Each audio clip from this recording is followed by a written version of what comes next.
My fiancé and two best friends emptied our joint accounts, stole my business plan, and locked me out of our apartment. They didn't even have the guts to tell me to my face.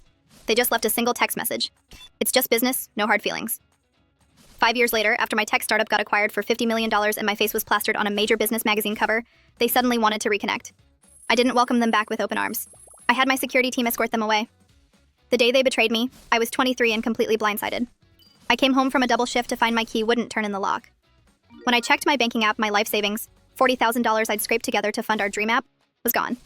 Down to zero. I spent the next 6 months living out of the back of my beat-up Honda Civic. I showered at a local gym and lived off dollar menu burgers. During the day, I sat in the public library using free Wi-Fi to rewrite the code my friends had stolen from me. I worked the graveyard shift at a laundromat just to afford gas. Every cold night in that car burned like fuel. Eventually, a regular at the laundromat who worked in venture capital saw my prototype and gave me a shot. By 28, I was the CEO of a tech empire. I had a penthouse overlooking the city, zero debt, and a chosen family I could actually trust. For 5 years, they never reached out. Then the magazine article dropped. My ex-fiancé emailed first. I always knew you were destined for greatness. We need to talk. No apology. My former best friend called my office pretending to be a vendor just to get past my assistant. When I finally asked what she wanted, the pathetic truth came out. Their stolen version of my app had failed miserably. They were drowning in debt, facing bankruptcy, and thought I owed them a bailout because we used to be family. I hung up and blocked them. But they escalated. They showed up at my office building crying to the receptionist. They sent flowers with passive-aggressive notes.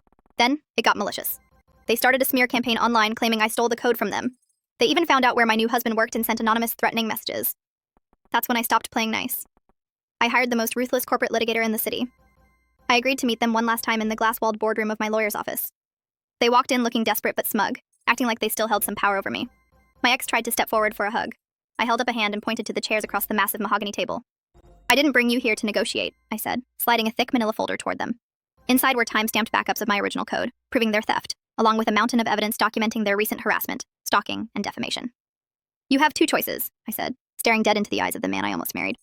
Sign these cease and desist papers, publicly retract every single lie, and disappear forever.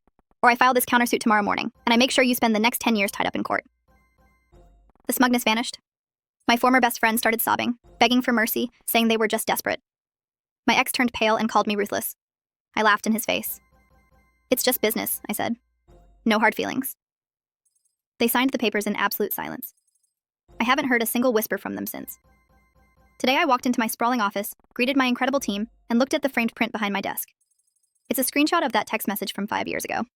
I look at it to remember that sometimes the trash takes itself out, and the best revenge is massive, unstoppable success.